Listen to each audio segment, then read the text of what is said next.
Isang karangalan po namin na kumanta sa simbahan ng Birhen sa regla. Ang misang ito ay para sa katatapos lang na pista sa Lapu-Lapu City. Kagaya ng simala, maraming nagsasabi na napakamilagroso daw ng Birhen. Marami na daw mga nagsindi ng kandila dito na bigyan ng biyaya at nakasaksi ng milagro. Naniniwala ako na ang pag-serve at pagkanta namin sa simbahan sa loob ng maraming taon ay blessings para sa amin. Dahil karamihan sa mga kasamahan ko ay mga licensed professionals, teachers at mga naging successful. Kagaya na lang ng teammate ko sa tenor na si Charlie na minsan na naging champion sa tawag ng tanghalan at malalaking singing contest.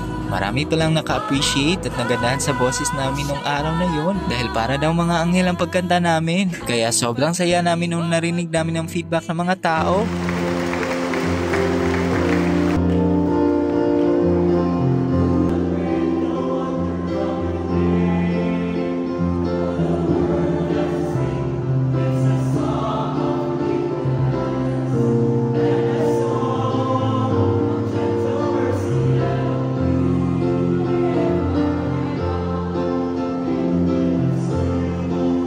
Star-studded pala ng mga nakarang araw sa fiesta ng Lapu-Lapu. Kabilang sa mga sikat na nakisaya ay sina Jerry Gonzalez, Mateo Gudicelli, Christian Bautista, Ruru Madrid, Yasi Pressman, Andrea Torres, Dennis Trillo, Gabi Concepcion, Beauty Gonzalez, Bamboo, at iba pang local artists.